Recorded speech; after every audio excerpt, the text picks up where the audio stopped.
Montana Territory, 1878. The spring runoff had turned the Yellowstone River into a raging torrent of snowmelt and debris, and Zelda Dawson had been warned twice that morning not to ride out alone to check the southern fence line. At 23 years old, she had spent the last 5 years proving herself capable of running the Double D Ranch after her father's death, and she would not let a swollen river dictate her responsibilities. She guided her mare along the muddy bank, her dark blonde hair pinned beneath a wide-brimmed hat, her practical split riding skirt already splattered with mud. The frontier had taught Zelda one unshakable truth. Love was a luxury she could not afford. She had watched her mother wither away after her father died, seen strong women reduced to desperate circumstances when their husbands were killed by disease, weather, or violence. Out here, survival demanded complete self-reliance. The moment you let yourself need someone, the moment you allowed your heart to soften, the brutal West would tear that person away and leave you broken. Better to stand alone, trust only herself, and never let anyone close enough to destroy her when they inevitably left. She spotted the broken fence posts where cattle had pushed through, making notes in the small book she kept in her saddlebag. The ranch hands would repair it tomorrow. She was about to turn back when she heard something unusual over the river's roar, a sharp whinny, desperate and frightened. Zelda urged her mare forward through the cottonwoods until she saw the horse, a beautiful paint gelding, riderless and tangled in brush along the riverbank. The animal's eyes rolled white with panic, and it was then that Zelda saw the man in the water. He was caught against a fallen tree about 20 yards downstream, the current pinning him there while trying to drag him under. Even from this distance, she could see he was young, his cowboy hat miraculously still jammed on his head, one arm hooked desperately around a branch while the rest of him was submerged in the freezing water. Every practical instinct screamed at her to ride for help. Getting in that river meant risking her own life for a stranger, but even as the thought formed, Zelda was dismounting, kicking off her boots and grabbing the rope from her saddle. She had perhaps 5 minutes before hypothermia took him, if it had not already. She tied one end around the sturdiest cottonwood she could find, looped the other around her waist, and waded in. The cold was a physical shock that drove the air from her lungs. The current was even stronger than it looked, immediately trying to sweep her feet from under her. Zelda fought forward, using the rocks and debris as handholds, her eyes fixed on the man who had not moved since she entered the water. When she reached him, she saw he was younger than she had expected, perhaps 25 or 26, with strong, handsome features now blue with cold. His eyes were closed. She grabbed his shirt collar with one hand and started hauling backward, using the rope as a guide. The current fought her for every inch, trying to take them both. Her feet found purchase on a submerged log. She braced herself and pulled harder, feeling his arm come free from the branch. For a terrifying moment, the current caught them both, and Zelda thought they would go under together. Then her rope went taut, and she hauled them backward with every ounce of strength she possessed. They tumbled onto the muddy bank together, and Zelda immediately rolled the stranger onto his side. Water poured from his mouth, but he was not breathing. She had seen her ranch foreman revive a drowned calf once, using steady pressure on the ribs. She tried the same now, pushing rhythmically against the man's back. "Come on," she muttered through chattering teeth. "Do not die on me. I did not risk my life pulling you out just so you could die on the bank." After what felt like an eternity but was probably less than a minute, the man convulsed and began coughing up river water. Zelda helped him onto his side as he gasped and choked, his whole body shaking violently. "We need to get you warm," she said, already knowing the nearest shelter was 30 minutes away at the line shack. She stumbled to her feet, retrieved her boots, and somehow managed to catch both horses. The paint gelding calmed immediately under her hands, clearly well-trained despite his panic. Getting the stranger onto his horse was a feat that took the last of her strength. He was semi-conscious, able to follow simple commands but clearly hypothermic and disoriented. Zelda tied him into the saddle, took both sets of reins, and headed for the line shack at a pace that was far faster than was safe on the muddy ground. By the time they reached the small log structure, she was shaking almost as badly as he was. She managed to get him inside, onto the single bunk, and stripped him out of his soaking clothes without allowing herself to think too carefully about what she was doing. She had blankets stored here, and she wrapped him in every one before turning her attention to building a fire in the small stove.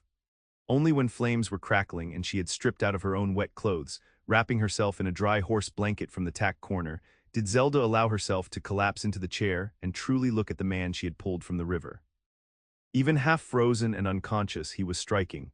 Young, certainly not more than 26, with dark hair plastered to his head and strong, clean-shaven features. His hands, now beginning to regain some color, were calloused from hard work. A working cowboy then, not a drifter or gambler. His clothes, now draped over chairs near the stove, were worn but well-made. It was only when she went through his pockets to find identification that she found the folded paper, the ink partially run but still readable. Lucas Crawford, wanted for the murder of Samuel Hendricks in Abilene, Kansas. $500 reward. Zelda sat back, the paper trembling in her hands. She should ride for the sheriff immediately. $500 would pay for the new breeding stock she desperately needed. It would mean security for the ranch for another year.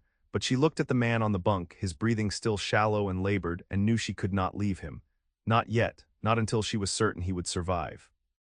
She told herself it was simple human decency, the same reason she would help any injured creature. It had nothing to do with the jolt of something unfamiliar she had felt when she first saw his face. Nothing at all.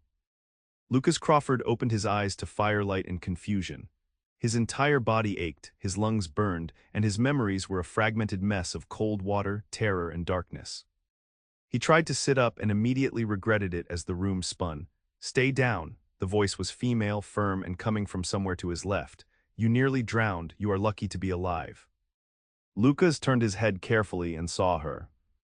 A young woman, probably in her early 20s, with dark blonde hair falling loose around her shoulders and sharp, intelligent blue eyes that watched him with obvious wariness. She was dressed in men's clothes that were too large for her, and she held a rifle across her lap with the comfortable familiarity of someone who knew how to use it.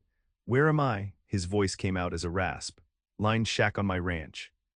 "I pulled you out of the Yellowstone." She paused. "You want to tell me how you ended up in a flooding river, Lucas Crawford?" The name sent ice through his veins that had nothing to do with hypothermia. "You went through my things. I needed to know who I had rescued." "Imagine my surprise when I found you are wanted for murder." She lifted a piece of paper he recognized immediately. $500, that is a lot of money. Lucas closed his eyes, of course. Of course the first person to show him kindness in 6 months would be the one to collect the bounty. He almost laughed at the bitter irony of it. "I did not kill Samuel Hendricks," he said quietly. "But I do not expect you to believe that." "Why should I not?" He opened his eyes again, surprised by the question. She was watching him with an expression he could not quite read, the rifle still in her hands but no longer pointed in his direction. "Because nobody else has." Lucas tried to sit up again, moving more slowly this time. He was naked under the blankets, he realized, which meant she had undressed him. Heat crept up his neck despite everything. "Sam Hendricks was my best friend. We worked the same ranch in Kansas, rode together for 3 years. When someone shot him in the back outside a saloon, I was the only one there, had his blood on my hands trying to save him. The sheriff decided that made me guilty." "Did you say who did it?" "No, it was dark and whoever did it was fast. By the time I realized Sam had been shot, the shooter was gone and Sam was dying in my arms." The memory was still raw, still painful. "I told the sheriff what happened, but Sam's father was important in town. He wanted someone to hang for it, and I was convenient." Zelda studied him for a long moment. "So you ran?" "I ran," Lucas confirmed. "Seemed better than hanging for something I did not do. I have been moving west for 6 months, taking work where I can find it, trying to stay ahead of that warrant." He met her eyes. "My horse spooked crossing the river this morning. I thought I was a strong enough swimmer. I was wrong." "The spring runoff is deadly," Zelda said. "No one should cross alone." She stood up, setting the rifle aside but keeping it within reach. "I should turn you in. That money would mean everything to my ranch right now." "I know, but I am not going to, not yet anyway." Lucas stared at her. "Why not?" She looked at him and something flickered in her expression, vulnerability quickly hidden. "Because I have seen innocent men accused before. Because you tried to save your friend instead of running, which is not what a guilty man does. And because you saved my father's life once, though you probably do not remember it." "Your father? Thomas Dawson?" "You helped him drive cattle up from Texas 5 years ago. You were just a kid then, but he came home and talked about the young cowboy who pulled him out of a stampede. Said Lucas Crawford was the bravest and most honest hand he had ever worked with." She paused. "My father was a good judge of character. If he trusted you, that means something to me." The memory came back slowly. A massive cattle drive, the chaos of a nighttime stampede, and an older rancher whose horse had gone down. Lucas had been 18, desperate to prove himself, and he had acted on instinct. He had not known the man's name. "I remember," he said softly. He made it out. "Broken leg, but yes, he died 3 years later, but that stampede was not what killed him." Zelda's voice was steady, but Lucas heard the grief underneath. "You gave us 3 more years with him. I figure that is worth something." Lucas did not know what to say. 6 months of running, of sleeping with one eye open, of knowing that every person he met might be the one to turn him in for the reward money, and this woman, who had every reason to collect that bounty, was giving him a chance instead. "Thank you," he managed. "Do not thank me yet. You are half frozen, you have no money or supplies that I could find, and you are wanted for murder in 3 territories now." She moved to the stove, stirring something that smelled like coffee. "You need time to heal, and then we need to figure out what to do with you." "Away." Zelda poured coffee into a tin cup and brought it to him, her expression unreadable. "I pulled you out of that river, Lucas Crawford. Like it or not, I am involved now." She handed him the cup, their fingers brushing briefly. "Besides, I could use an extra hand around the ranch, and you are going to need somewhere to stay while you recover. Call it working off the debt of me saving your life." Lucas wrapped his hands around the warm cup, studying her face. She was beautiful, he realized, in a fierce, practical way that suited the frontier. But there was something else too, something guarded in her eyes, like she was expecting him to disappoint her. "I will not bring trouble to your door," he said. "You already did. We just need to manage it." She returned to her chair, picking up the rifle again. "My foreman knows I was riding the fence line. When I do not return tonight, he will come looking. We will tell him I found you half drowned and you are a drifter looking for work. Your name is Luke Carson now. Can you remember that?" "Luke Carson," Lucas repeated. The lie tasted bitter, but he understood the necessity. "And what do I call you?" "Zelda Dawson, owner of the Double D Ranch, though half the men in the territory think a woman has no business running a cattle operation." She met his eyes. "I have spent 5 years proving them wrong. I do not have room in my life for anything that threatens that." Lucas heard the warning underneath her words. She was helping him, but she was not opening her door to complications. He understood that too. The frontier was no place for weakness, and caring about people was the biggest weakness of all. "I understand," he said. "I will work hard, keep my head down, and move on as soon as it is safe." "Good," Zelda nodded, but something in her expression looked almost disappointed, though that made no sense. "Then we have an understanding." But as Lucas drank his coffee and felt warmth slowly returning to his body, he found his eyes drawn back to the woman who had saved his life.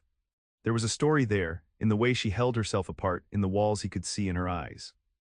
And despite everything, despite the danger he was in, despite his own ironclad rule never to stay anywhere too long or let anyone too close, he found himself wanting to know that story, which was dangerous. Because caring about people, letting them matter, only led to pain. He had learned that lesson when Sam died in his arms, had reinforced it through 6 months of running. The West was no place for connections, for trust, for anything that could be used against you. But when Zelda Dawson looked at him across the firelight of that tiny line shack, Lucas felt something shift in his chest despite all his careful defenses. And that terrified him more than any bounty hunter ever could. The sun was setting by the time they heard hoofbeats approaching the line shack. Zelda had returned to her own dried clothes, and Lucas was dressed again, still weak but able to stand. She answered the door before anyone could knock. Miss Zelda, the foreman, a weathered man in his 50s named Pete Hutchins, looked relieved and worried in equal measure. "When your horse came back without you, we thought." "I am fine, Pete. I found a man half drowned in the river and brought him here to recover." She stepped aside, letting the foreman see Lucas. "This is Luke Carson. He was trying to cross during the runoff and nearly died for his foolishness." Pete studied Lucas with the shrewd eyes of a man who had seen his share of drifters and trouble. "You looking for work, son?" "Yes, sir," Lucas said, keeping his voice steady. "I am a decent hand with cattle and horses. I can do whatever needs doing." "We could use the help," Pete admitted, glancing at Zelda. "Lost 2 hands last month to the gold rush, and spring roundup is coming." Zelda nodded. "He can stay in the bunkhouse. Standard wages paid at the end of the month. If he does not work out, he leaves immediately." "Agreed." "Agreed," Lucas said. The ride back to the main ranch in the fading light was quiet. Lucas rode his paint gelding, grateful the horse had survived the river as well, while Zelda and Pete discussed ranch business. Lucas used the time to study his surroundings. The Double D was larger than he had expected, with good grazing land stretching toward distant mountains. The main house was a solid two-story structure, well-maintained despite showing its age. The bunkhouse, barn, and outbuildings were all in good repair. This was a working ranch, run by someone who knew what they were doing. Pete showed Lucas to the bunkhouse, where 4 other hands were preparing for supper. They regarded the newcomer with the typical mix of curiosity and reserve that cowboys showed to strangers.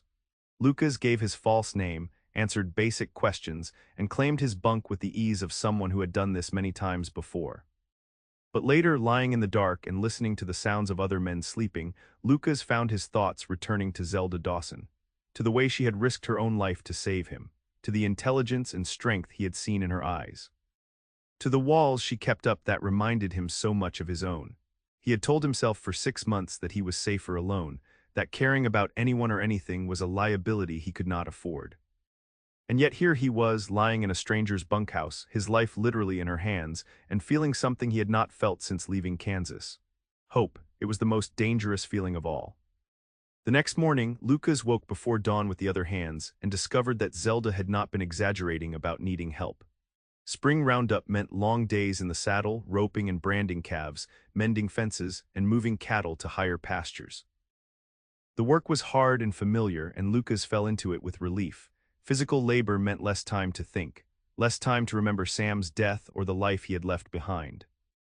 Less time to notice how Zelda moved through the ranch like she was part of it, checking on everything, working alongside her hands when needed, earning respect through competence rather than demanding it through ownership. She kept her distance from him, which was probably wise, but sometimes he caught her watching him and the look in her eyes was complicated. A week passed, then 2. Lucas proved himself capable with horses and cattle, and the other hands began to accept him. Pete assigned him increasingly important tasks, and Lucas began to feel the dangerous pull of belonging. It was a warm afternoon 3 weeks after his arrival when everything shifted. Lucas was working in the corral, breaking a young mare to saddle, when he noticed a rider approaching the ranch house. Something about the way the man sat his horse, the way he moved, sent alarm bells ringing in Lucas's head. He was still watching when Zelda emerged from the house to greet the stranger. Even from this distance, Lucas could see her stiffen, could read the tension in her shoulders. "That is Marcus Kincaid," Pete said quietly, appearing beside Lucas at the corral fence. "Owns the Box K ranch to the north. Been trying to buy out Miss Zelda for 3 years now. She does not seem happy to see him." "She is not. Kincaid wants her land, and he is not particular about how he gets it. Started with offers to buy, then offers to marry her like he was doing her a favor." Pete's voice was hard. "Now he is just waiting for her to fail so he can buy the place for pennies when the bank forecloses." Lucas watched Zelda stand her ground as Kincaid dismounted, his body language aggressive. "Is she in trouble with the bank?" "Cattle prices have been bad 2 years running. We lost stock to disease last winter." "She is managing, but it is tight." Pete glanced at him. "Why the interest?" "Just wondering about my employer," Lucas said carefully. But his hands had tightened on the fence rail and he could not look away from the scene at the house. Kincaid was standing too close to Zelda. She was holding her ground, but Lucas could read the threat in the other man's posture. When Kincaid reached out to touch Zelda's arm, Lucas was moving before he thought about it. "Easy," Pete said, catching his shoulder. "Miss Zelda can handle herself." Lucas forced himself to stop, even as every instinct screamed at him to intervene. Pete was right. Zelda was already stepping back from Kincaid, her voice carrying across the yard sharp enough that Lucas caught fragments. "Told you before, my answer has not changed. Being unreasonable, market prices. My ranch, my decision." Kincaid's face darkened, and for a moment Lucas thought the man might actually grab her. Then Zelda shifted her stance, and Lucas realized she had a gun on her hip and her hand was hovering near it. Kincaid saw it too. He stepped back, said something Lucas could not hear, and mounted his horse. But the look he gave Zelda before riding away was full of menace. Lucas stayed at the corral, forcing his heart rate to slow, until Zelda disappeared back into the house. Only then did he return to the mare, but his mind was no longer on his work. That evening, after supper, Lucas found Zelda in the barn checking on a mare that was due to foal. She looked up when he entered, and her expression shuddered immediately. Something you need, Carson. The false name still jarred him, but Lucas understood the necessity, wanted to check on that mare. Pete said she might foal tonight. She will be fine, but Zelda did not leave, and after a moment she sighed. You saw Kincaid today. Yes. And I suppose you are wondering what that was about. Lucas leaned against the stall door, keeping his distance. Pete filled me in, ranch owner who wants your land. It is more than that, Zelda's voice was tight. Kincaid owns most of the territory between here and the railhead. My ranch is right in the middle of his holdings. He sees it as an inconvenience, an obstacle to building his empire. He threatened you. He always threatens me. Veiled suggestions about how dangerous the frontier is for a woman alone, how accidents happen. How I would be better off selling to him and moving somewhere civilized. She met his eyes, and Lucas saw anger there, but also fear carefully controlled. He is right about one thing: it is dangerous. And if I fail, if I lose this ranch, I will have nothing. No home, no security, no way to support myself except through marriage or charity, and I will not accept either. Lucas heard the steel in her voice, but he also heard the loneliness. The weight of standing alone against not just Kincaid, but an entire society that believed women had no place running ranches. You are not alone, he said quietly. You have good hands here, they are loyal to you. For now, but if Kincaid makes things difficult enough, if the money runs out, they will need to find work elsewhere. I cannot blame them for that. She looked away. This is why I do not let myself rely on anyone. Everyone leaves eventually, one way or another. Better to be prepared for it. Lucas understood that philosophy intimately. He had built his life around the same principle, and yet, hearing it from her, he suddenly saw how hollow it was. How much it cost to live that way. Your father did not leave by choice, he said gently. No, but he still left, and my mother fell apart when he did. She loved him so much that when he died, part of her died too. I watched her waste away, watched love destroy her. Zelda's voice was fierce now. I will not let that happen to me. I will not give anyone that power over me. So you stay alone. So I stay safe, she turned to face him fully. You understand that, do not you? I see the way you keep yourself apart from the other hands, the way you never talk about your past. You are running from something, and not just whatever trouble brought you to Montana. You are running from connection. Lucas wanted to deny it, but he could not. She was right. He had been running for 6 months from the law, but he had been running from connection for much longer. Because every time he let someone matter, they were taken away. His parents dead from disease when he was 12. Sam shot down in the prime of life, and everyone else he had cared about lost to distance or circumstance or the brutal realities of frontier life. It is easier this way, he said. Easier, Zelda agreed, but is it better? Before Lucas could answer, the mare in the stall behind them shifted and whickered. Zelda turned immediately, her attention shifting to the animal. She is starting, Zelda said. Go get Pete and tell him to bring clean rags and warm water. Lucas ran. They stayed with the mare through the night, Lucas and Zelda and Pete, watching as she labored to bring new life into the world. It was a long foaling, complicated, and there was a moment when Lucas thought they might lose both mare and foal. But Zelda never panicked. She worked with steady competence, her hands gentle and sure, talking to the mare in a low voice. And when the foal finally slipped into the world, wet and fragile and perfect, Lucas saw something in Zelda's face that made his heart ache. Joy, pure and unguarded, if only for a moment. She is beautiful, Zelda whispered, helping the foal as the mare cleaned her baby. Look at those legs, she will be a runner. Lucas found himself moving closer, drawn by the vulnerability in her expression. In that moment, with straw in her hair and blood on her hands and wonder in her eyes, Zelda Dawson was the most beautiful thing he had ever seen. And that was when Lucas realized he was in serious trouble. He was falling for her, for this fierce, lonely woman who had saved his life and asked nothing in return, who worked herself to exhaustion protecting what was hers, who had walls as high as his own but who still found room for joy at a foal's birth. It was the worst possible thing that could happen. He was a wanted man with no future to offer. She was determined to stand alone. And yet, standing in that barn in the middle of the night, watching her smile at a newborn foal, Lucas felt something in his chest crack open. The realization must have shown on his face because Zelda looked up and went still. For a heartbeat, they just stared at each other, and Lucas saw his own dawning awareness reflected in her eyes. She felt it too. This impossible, inconvenient pull between them. Lucas, she said, and it was the first time she had used his real name since the line shack. We cannot. I know. You are leaving as soon as it is safe. You have to.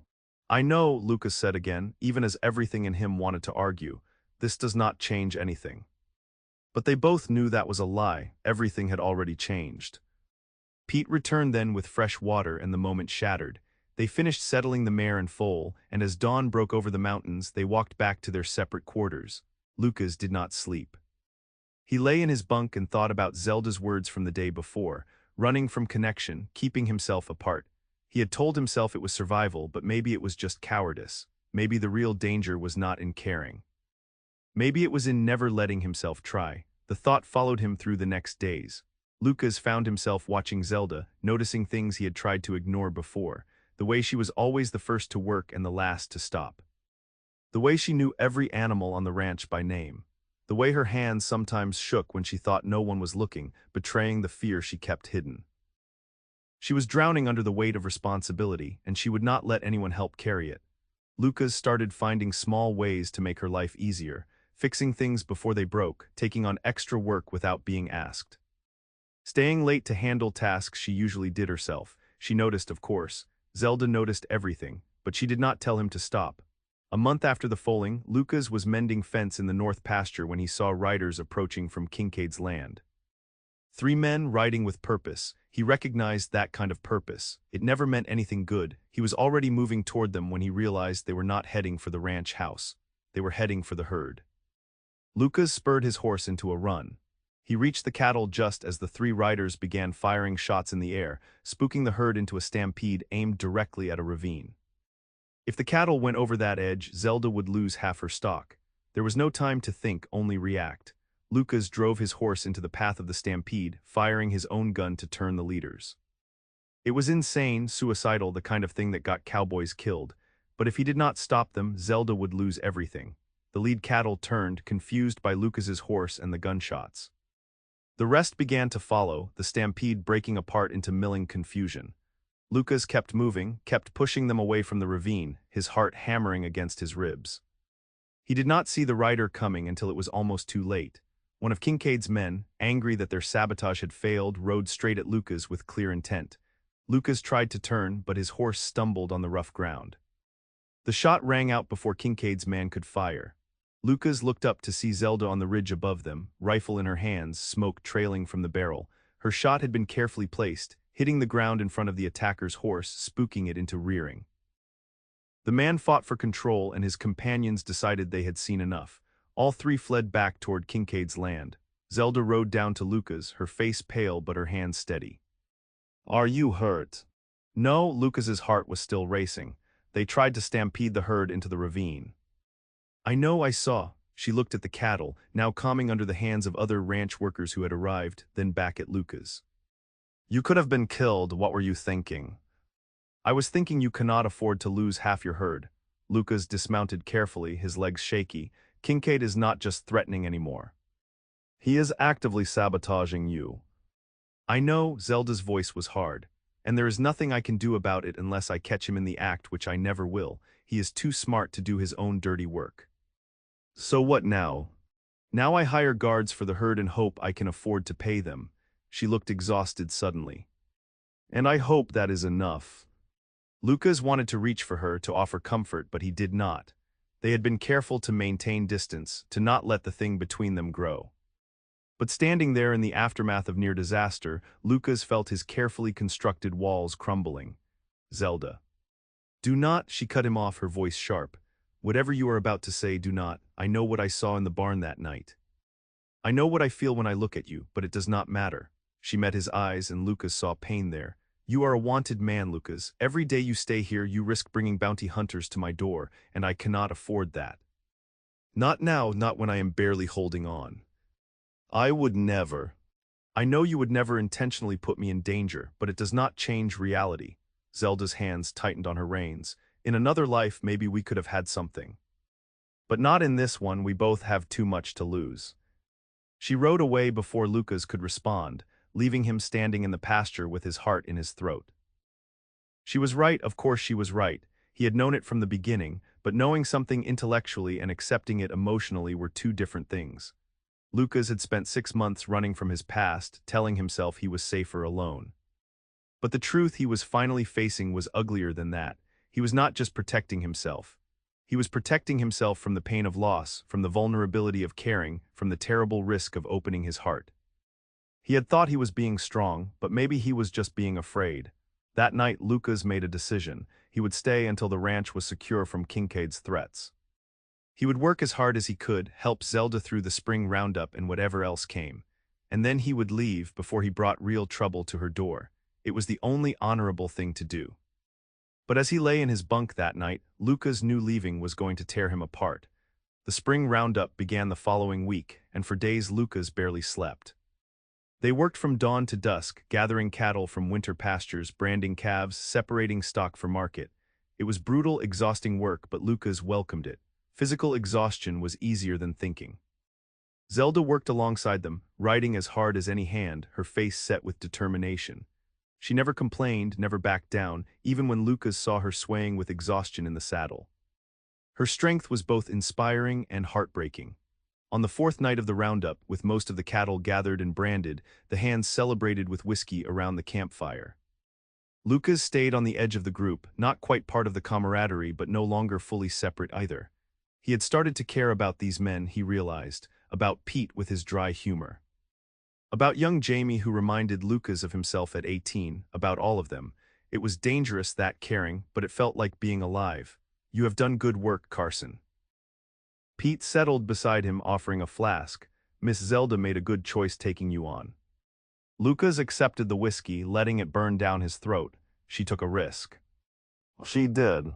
But then Miss Zelda has never been afraid of risk. Pete studied him. "You care about her, I can see it." Lucas tensed, but Pete raised a hand. "I am not judging, hard not to care about someone like her. But she will not let anyone close. Tried once myself, years ago when her father first died. She shut me down so fast I felt like a fool for asking." Pete's voice was philosophical. "She has convinced herself that being alone is the same as being strong. Maybe she is right, or maybe she is just scared." "She has reason to be." "We all do. Frontier like this, caring about people is always a risk." Pete took his flask back. "But I have been out here 40 years, and I can tell you this. The only thing worse than losing someone you love is never letting yourself love anyone at all." The words stayed with Lucas long after Pete had wandered back to the campfire. He found himself looking for Zelda, but she had disappeared from camp. Following instinct, Lucas walked out beyond the firelight until he found her sitting on a rock, looking up at the stars. "Pete sent you to check on me?" she asked without looking at him. "No, I came on my own." Lucas hesitated, then sat down beside her, careful to leave space between them. "It is a clear night." "My father used to say you could see forever from here." Zelda's voice was soft. He loved this land, would ride out here during roundup and just sit, watching the stars. Said it reminded him why he worked so hard. "What happened to him?"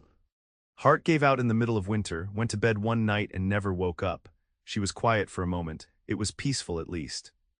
"Better than most deaths out here." "Your mother?" "Died 6 months later. Doctor said it was pneumonia, but I think she just did not want to live without him." They had been together 25 years. He was her whole world. Zelda's voice hardened. "I swore I would never let myself become that dependent on anyone, never give someone that much power over my happiness." Lucas understood now where her fear came from. She had watched love destroy her mother, and she was determined not to let it do the same to her. "What if your mother did not die because she loved him?" Lucas said carefully. "What if she died because she lost the only thing that made her want to live? What if the problem was not the love, but that she had no other foundation to stand on?" Zelda turned to look at him, surprise in her eyes. "I never thought of it that way." "You are not your mother, Zelda. You have built your own foundation. This ranch, your work, your strength, those do not disappear just because you let someone matter to you." "Maybe not. But they could be taken away if I make the wrong choice." She looked back at the stars. "If I let myself care about you, Lucas, and you get caught or killed, it would not just break my heart, it would break my focus. And I cannot afford that, not with Kincaid circling like a vulture, waiting for me to make one mistake." Lucas wanted to argue, but she was right. His presence was a liability, and the longer he stayed, the greater the risk. I should leave, he said, even though the words felt like ripping out his own heart. After the roundup, I should move on. It is not fair to you having me here. No, Zelda said sharply, you should not leave because I am a coward.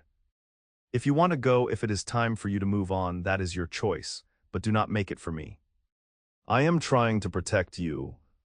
I do not need protecting, I need, she stopped, her breath catching. I do not know what I need anymore. They sat in silence, the space between them charged with everything they were not saying. Lucas had spent 6 months running from connection, from vulnerability, from anything that could hurt him. But sitting here beside Zelda, he realized that the running hurt worse than any risk. I need to tell you something, Lucas said quietly, about the day Sam died. Zelda turned to him, her eyes watchful. Lucas had not talked about this to anyone, had barely let himself think about it, but suddenly he needed her to know, needed someone to understand. We had been drinking that night, not enough to be drunk, but enough to be relaxed. Sam was talking about his girl back home, planning to propose. Lucas's voice roughened. We left the saloon together, he was happy talking about the future, and then he just stopped, looked surprised. There was blood on his shirt. Lucas closed his eyes, but the memory was vivid. I caught him when he fell, tried to stop the bleeding, but the bullet had gone clean through. He died in less than a minute. And I just sat there holding him, covered in his blood, until the sheriff arrived. Lucas opened his eyes. The sheriff took one look at the situation and decided I had shot him. My gun had been fired, but that was because I fired in the air trying to get help. Sam's father was powerful, he wanted justice, and I was convenient. So you ran, Zelda said softly. I ran because staying meant hanging for something I did not do, but I have been running ever since, Zelda, not just from the law, from everything, because watching Sam die, holding him while he bled out, it reminded me that everyone I care about ends up gone. Lucas looked at her. My parents died when I was 12. I had a sister, but she went back east and I never saw her again. Sam was the closest thing to family I had left, and someone took him from me. I am sorry, Zelda said, and he could hear that she meant it. After he died, I told myself it was better not to care. Easier to keep moving, never stay anywhere long enough to form connections. Safer, Lucas laughed bitterly. But then I nearly drowned in a river, and this stubborn, beautiful woman pulled me out and gave me a reason to stop running. Even though she has her own walls, even though she is just as scared as I am. Zelda's breath caught. Lucas, I know we cannot have a future, he continued. I know I am wanted, I know every day I stay here is a risk, but I am tired, Zelda, I am so tired of running, of being alone. Of convincing myself that walls keep me safe when all they really do is keep me isolated. What are you saying? Lucas turned to face her fully. I am saying that maybe we have both been wrong. Maybe the problem is not that we care. Maybe it is that we are both so afraid of loss that we are giving up before we even try. Zelda stared at him, and Lucas saw tears glimmering in her eyes. If I let myself love you and you get caught, then at least you will have loved someone. Lucas reached out carefully, giving her every chance to pull away. When she did not, he took her hand. Her fingers were cold, trembling. I watched Sam die planning a future he never got to have, and I have spent 6 months running, telling myself I was being smart, but you know what I realized? I am not living, I am just surviving. And that is not the same thing. It is not, Zelda whispered. A tear slipped down her cheek. I have been surviving for 5 years, ever since my father died and I realized I was completely alone. I thought if I could just be strong enough, independent enough, I would not need anyone. But God, Lucas, I am so tired of being alone. Lucas pulled her close and Zelda came willingly, burying her face against his shoulder. She did not cry, but he felt her shaking. He held her and looked up at the stars and thought about everything that had led them both to this moment. 2 people, both running from pain, both convinced that walls equaled strength. Both terrified of the vulnerability that connection required.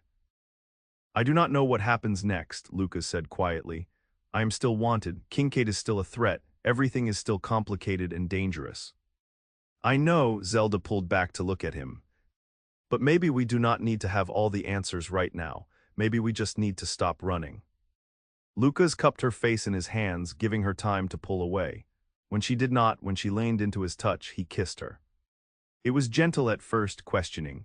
But when Zelda's hands came up to grip his shirt, when she kissed him back with equal parts desperation and hope, Lucas felt the last of his walls crumble. They pulled apart slowly, breathing hard, foreheads pressed together. "I am probably going to regret this," Zelda whispered. "Probably," Lucas agreed, "but maybe some things are worth the risk." She laughed, a shaky sound that was half sob. "I have never been much of a gambler."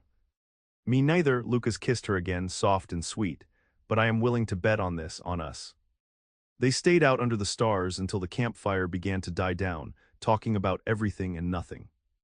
About Lucas's childhood and Zelda's dreams for the ranch, about fears and hopes and all the things they had kept locked away.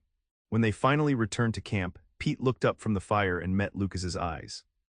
The old foreman smiled slightly and nodded, and Lucas understood. Pete knew, and he approved. For the first time in 6 months, Lucas let himself hope that maybe, just maybe, he could stop running. That maybe he had found something worth staying for, but hope, as Lucas would learn, was a fragile thing on the frontier. And the past had a way of catching up, no matter how fast or far you ran. The trouble arrived 3 days after the roundup ended, riding into the ranch yard at high noon.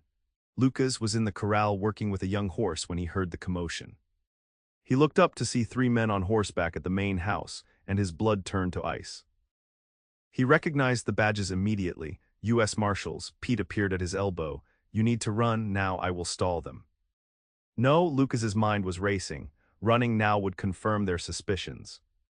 And it would bring trouble down on Zelda's head. "If they are here for me, running only makes it worse. I need to face this." "Lucas." But Lucas was already walking toward the house. His heart hammered against his ribs, but he kept his steps steady.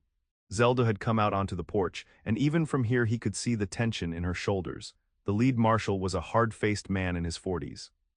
"We are looking for Lucas Crawford. Have reason to believe he might be working this area." "What is your business with him?" Zelda's voice was cool. "He is wanted for murder in Kansas." $500 reward. The marshal's eyes swept the ranch yard, clearly assessing. Anyone harboring a wanted man could be charged as an accessory. Lucas saw Zelda's hands clench at her sides, saw the way her face paled. He knew what she was thinking. $500 could save the ranch, could pay off debts and buy breathing room, and all she had to do was turn him in. He would not blame her if she did. Lucas stepped forward before he could lose his nerve. "I am Lucas Crawford." Every eye turned to him. The marshal's hands moved to their guns. Zelda made a small sound of protest. Pete cursed under his breath. "That is a serious claim," the lead marshal said slowly. "You know there is a reward for Crawford's capture." "I know," Lucas kept his hands visible, his voice steady. "I also know I did not kill Sam Hendricks. I was there when he died, but I did not shoot him." "That is for a court to decide." "Then I will tell it to a court, but I am asking you to listen first." Lucas looked at Zelda, drawing strength from her presence. "Sam was my best friend. We worked together for 3 years. The night he died, we had left a saloon together. Someone shot him in the back while we were walking to our horses. I tried to save him. That is why I had his blood on me, why my gun had been fired. I was trying to get help." "That is your story," the marshal said. "But the sheriff in Abilene says you ran before you could be arrested. Innocent men do not run." "Innocent men run when the alternative is hanging without a fair trial." Lucas's voice hardened. "Sam's father is a powerful man. He wanted someone to pay for his son's death, and I was convenient. The sheriff was not interested in investigating, he just wanted to close the case." One of the other marshals shifted in his saddle. "What Sam Hendricks Sr. wants and what justice is are not always the same thing. I worked with Samuel Jr. a few years back. He was a good man, and he wrote letters about his friend Lucas Crawford. Said he was like a brother." The lead marshal shot his colleague an annoyed look, but the man continued.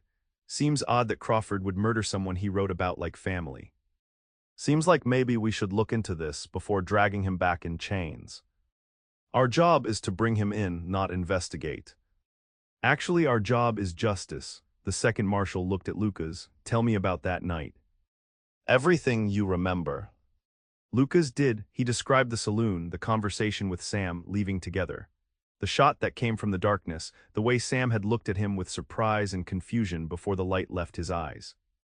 The way Lucas had screamed for help while trying to stop the bleeding. Sam's last words were, "Tell her I love her," Lucas said quietly.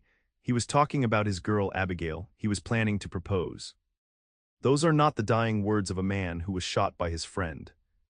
The marshals exchanged looks. The second marshal dismounted. You say the shot came from the darkness. Any idea who might have wanted Sam Hendricks dead? No, but Sam had been talking about problems at the ranch where we worked. He thought someone was stealing cattle, moving them across the state line. Lucas searched his memory. He had been asking questions, looking into it. I did not think much of it at the time. We were just hands, not our business to worry about the owner's problems. What ranch? The Triple Bar, owned by Theodore Hart. The third marshal, who had been silent until now, suddenly spoke up. I know Hart. He is connected to Marcus Kincaid up in Montana. Lucas felt his blood run cold. What? Brothers-in-law. Hart married Kincaid's sister 10 years ago. The marshal looked thoughtful. And Kincaid has had his share of accusations about cattle rustling. Nothing proven, but plenty of suspicion. Lucas turned to look at Zelda. Her face had gone pale, and he saw her making the same connections he was. Kincaid has been trying to force me to sell my ranch, Zelda said, her voice shaking. He has been sabotaging my operation, driving my stock toward ravines, threatening my hands. And 3 weeks ago his men tried to stampede my cattle. Lucas stopped them. The lead marshal's expression shifted from suspicion to calculation. That is quite a coincidence. Lucas Crawford goes on the run for a murder that might be connected to cattle rustling. Ends up working for a ranch owner who is being harassed by the brother-in-law of his former employer. It is not a coincidence, Lucas said slowly, pieces falling into place. Sam was asking questions about Hart's operation. If Hart was working with Kincaid to move stolen cattle across state lines, Sam could have discovered it. He could have been a threat. So Hart had him killed and framed you for it. Well, it fits. Hart would have known I was with Sam that night, would have known I would be the obvious suspect. Lucas felt rage building in his chest. He killed my best friend and made me the scapegoat. That is a serious accusation, the lead marshal said. Do you have any proof? No, but Sam did not deserve to die. And I am not going to run anymore.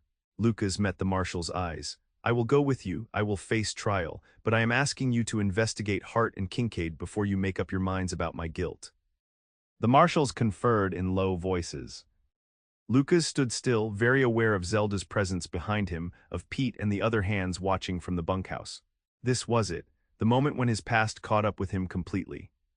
He half expected Zelda to go inside, to distance herself from this mess. Instead, she came to stand beside him. Lucas Crawford has worked for me for 6 weeks, she said clearly.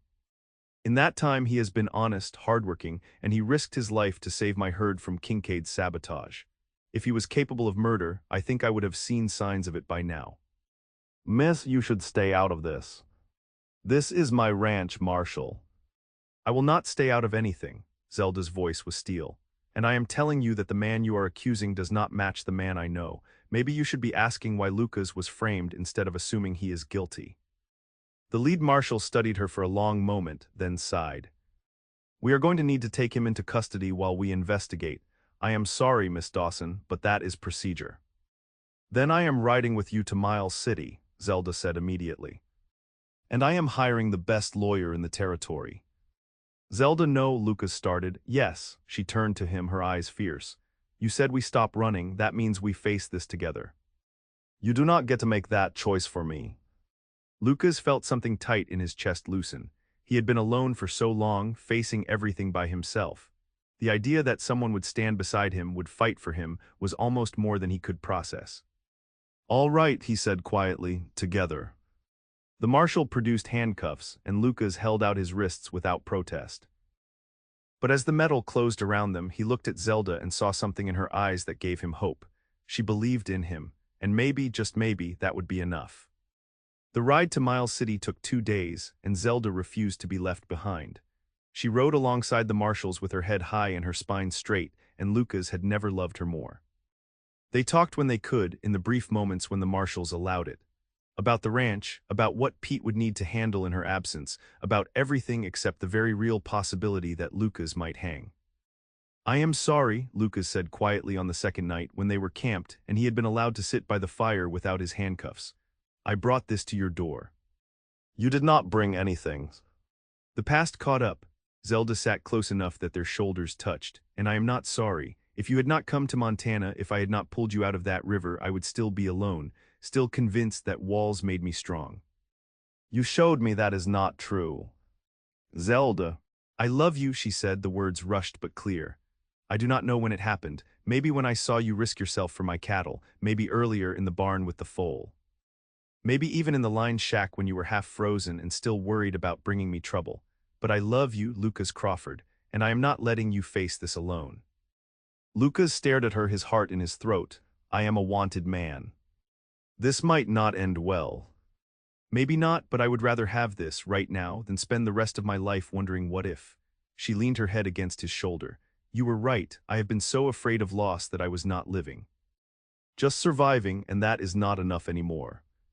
Lucas wanted to kiss her, but the marshals were watching, so instead he just held her hand and memorized the feeling of her beside him.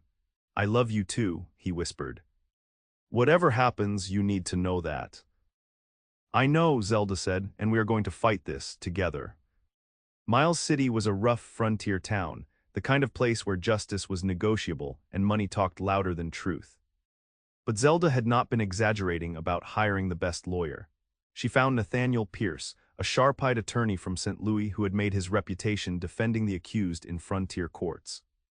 Pierce listened to Lucas's story, asked pointed questions, and then turned to the marshals.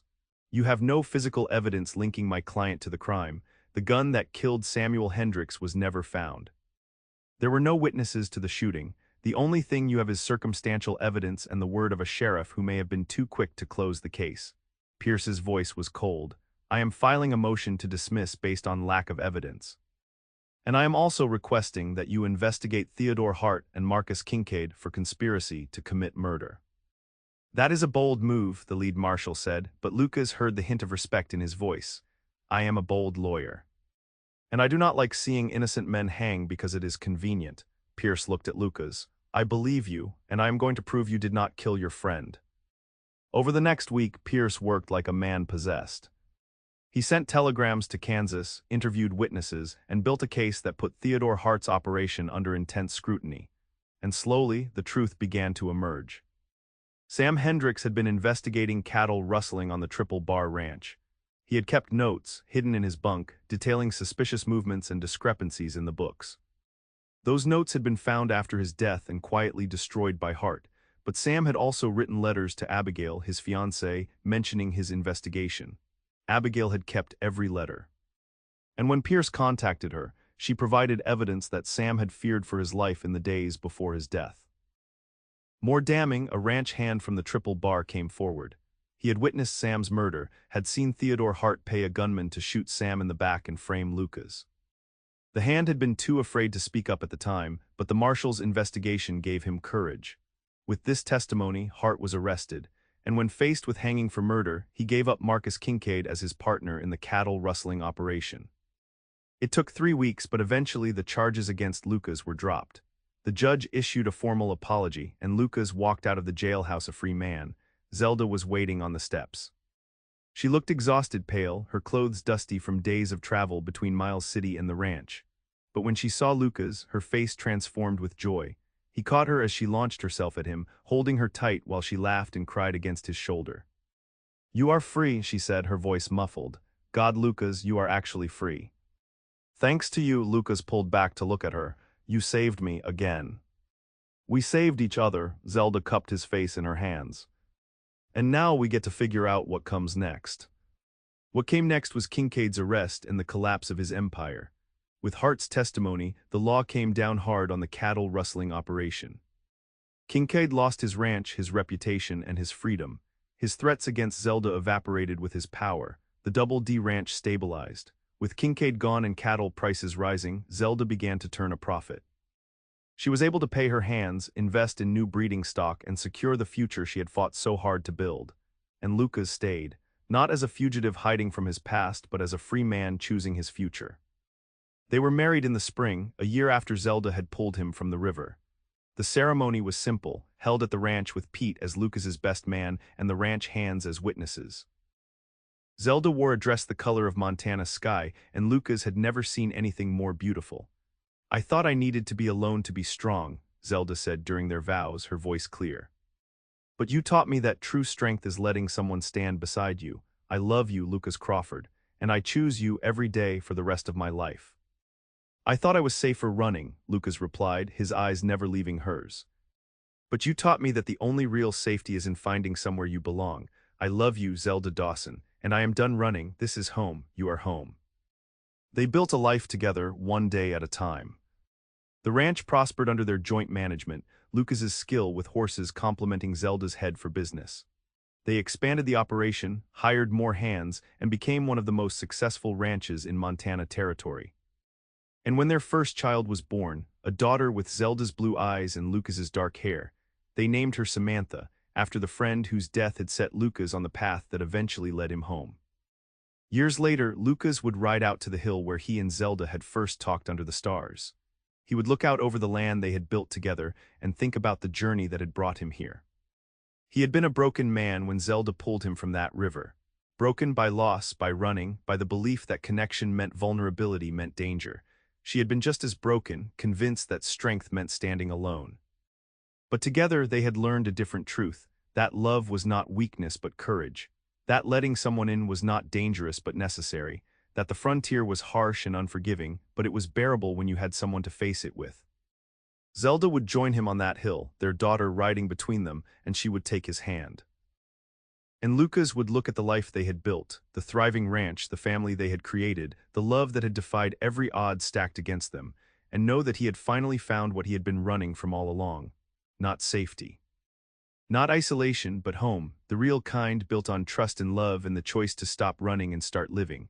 The kind of home worth fighting for, worth risking everything for, worth building a life around. And as the Montana sun set over their land, painting the sky in shades of gold and crimson, Lucas Crawford knew beyond any doubt that every difficult choice, every painful moment, every mile of running had been worth it. Because it had all led him here, to this woman, this life, this home, to love that had truly defied all odds.